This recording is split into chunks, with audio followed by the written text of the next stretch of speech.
analysis with our great friend Geoff from Tasmania. Geoff, are you with us? Good evening, Paul, and good evening, everyone. Yes, I'm here and willing to share what I feel for the week upcoming. There's a couple of things that I'm looking at in particular. There must be a bit of a delay, but let's get through that. First thing I'm going to look at is US dollar, Canadian dollar, and it's very clear to me that in the longer term, we are looking at this scenario here. That's a massive double top and probably the most dominant chart feature that I see on this particular chart. And therefore, ultimately, I'm looking probably for price to get down to this level here, or around about the, what is it, under parity anyway. Let me put it that way. However, I want to point out something, and that something is that these particular chart patterns on US dollar, Canadian dollar are very, very relevant. I won't call these are in double time for whatever reason. I don't know why that would be the case. But if you take a look over time and you see things like double top sitting there, bang, there's a double bottom sitting there, bang, there's a double top sitting there, bang, there's a double bottom sitting there, bang, and now we're presented with probably the granddaddy of the whole lot, the double top sitting here on US dollar, Canadian dollar. But that's more of a longer term picture because we are on a monthly chart, don't forget. We've also got a double bottom sitting here right now. So pursuant to that, I feel that we have a very strong case to trade this long at the moment. Now, where we're likely to go to with that is, I won't say anybody's guess. You can probably use horizontal levels to work that out there, or even the top of the range that I've got.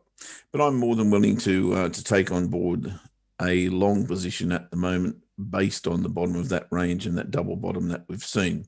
You can see the rejection of that level, which is what, around about 125 there in the last month or so. So let's drill that down. And to be honest, if you're willing to have a look at that candle there, I think you could do worse than buying right on the top of that bar a little bit, give it a little bit of space because you do have a horizontal level above you, and putting a stop loss underneath there, taking profit maybe at that level and seeing how far we can go up here before ultimately we get a lower high, maybe in that vicinity.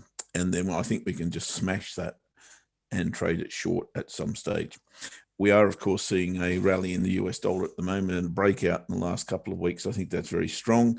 I said that last week, and I think the dollar has a little bit more in it yet, maybe up to there for dollar CAD. So that's dollar CAD out of the way. I'm glad because I'm not a dollar bull, as most of you guys would know. But at the moment, I see momentum in that particular currency, and I don't see that stopping anytime soon. Moving on to my second, and the next two of these currencies are going to be very, very similar. Euro Kiwi is one. I'm looking, actually, I'll go to the monthly chart first. The monthly chart, once again, is in this ascending channel and showing me a rejection of that level. There's even a horizontal level going through there as well. So my tendency for analysis is to the high side. Yet if I drill down a little bit, I can see that we've come to, I'll say, a potential turning point. We've got a little bit of a trade line coming through there on maybe the daily chart is more pertinent than the weekly.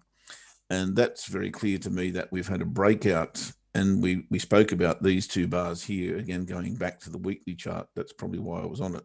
That was a big rejection bar off that, off the bottom of that ascending channel. And it was very, very clear to me that there would be a bounce point there. Getting a hold of it, of course, is another story. We've since had this big follow through bar.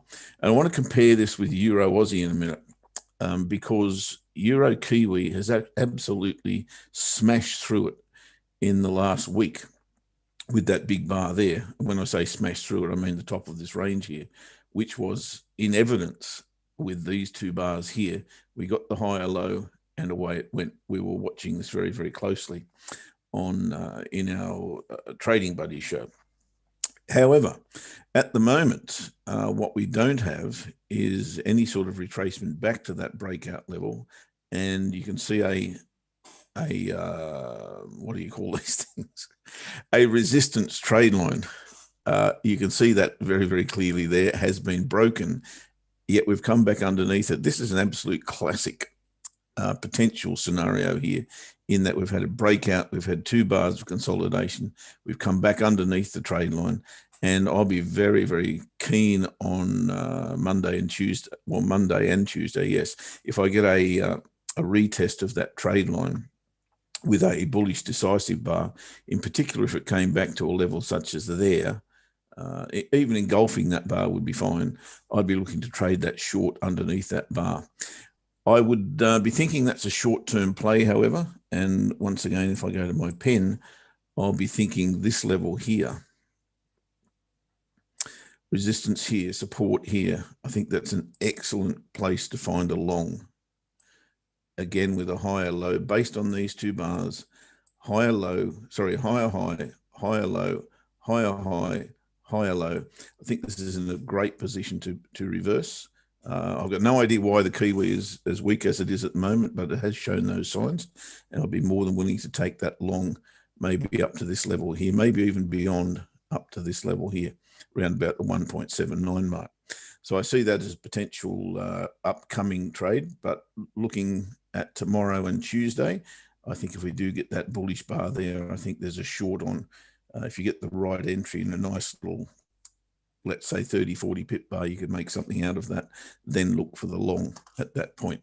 Now, Euro Aussie, very, very similar, as you would imagine, given that the Aussie and the Kiwi are both commodity currencies and the Euro is not, is very, very similar in that we are in an ascending channel at the bottom of it, of course, and we're looking for that bounce long. The charts are very, very similar again to the Kiwi, nothing much different there. We've had a little bit of a double bottom here, signifying that we can go long. I'm happy with that. Yet, what didn't happen, remember those 2 bars on the Kiwi, Euro Kiwi, bang, bang, and then we got a big follow through. Didn't happen on the Aussie. Very, very interesting in my book. I'll just refresh that for you. 2 bull bars, consolidation, massive breakout. That's Euro Kiwi, Euro Aussie, not so much. Yes, the 2 bars were there, got the higher low, but we didn't get the follow through. And that leads me probably not so much to trade Euro Aussie short more than I would Euro Kiwi, but doesn't it really open your eyes to Aussie Kiwi? Because the Aussie didn't go through, the Euro versus the Aussie didn't go through, but the Euro versus the Kiwi most certainly did, indicating to me that the Aussie is in a far stronger position at the moment than the Kiwi. And of course, we saw that last week with the breakout of this consolidation area. So I'd be looking very, very closely early in the week for a pullback on Aussie Kiwi so we can get into that long. And of course, those of you who are in Trading Buddies will know that we're looking to trade this break and retest of that rectangle there last week as well, and we didn't manage to find an entry point. I still got a little bit of a craw in my or a thorn in my craw about that, but maybe we can make up for that in the coming week. So at this point, that is my